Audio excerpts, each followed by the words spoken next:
This is the last video, which will include our last few problems for this test. So our first one, we're writing the equations that represent the graph. So we're going to go ahead and take a look, and we can see that we have a y-intercept right here of 2. And then we know we can go down 1 and 1 to the right, and we can see that we have a slope of -1. So with those two pieces of information, we can see it's a solid line, and it's going forward.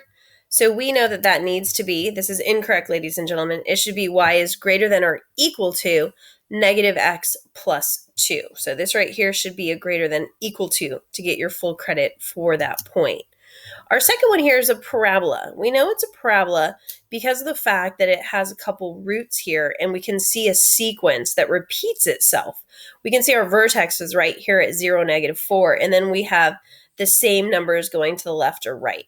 So we're going to go ahead and pull out exactly what those roots are. So we have a root at -2, and we have a root at +2. We're then going to go ahead and work backwards to turn those back into product form. So we have x plus 2 times x minus 2. Now all we have to do is go ahead and multiply this together using the outside of a generic rectangle or the double distributive property. So we know x times x is x squared. We then have -2x plus 2x, which goes away. And then 2 times -2 is -4.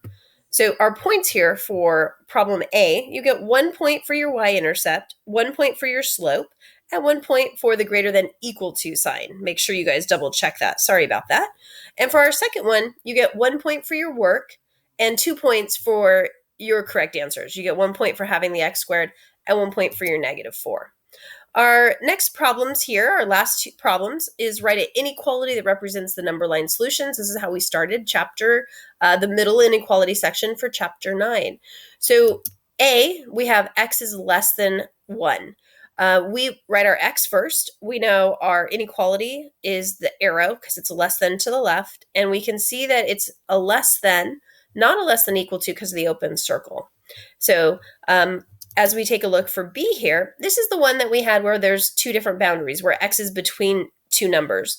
It's an open circle to the left, so we know it's a less than, and it's a closed circle to the right, so we know it's less than equal to. We then simply write our two boundary points, our -4 and our 2 on either side. So that's x is between -4 and 2, including 2. So for A, you're going to get 1 point for the less than and 1 point for the number 1. For B, you're going to get 1 point for each inequality sign. So 1 point here, 1 point here, and 1 point for each boundary point. So 4 points for all together for part B, and you have 2 points. So 6 points in total for problem number 7. Our last problem, number 8 here, is you're solving the inequality. So we're going to go ahead and we're going to start by distributing.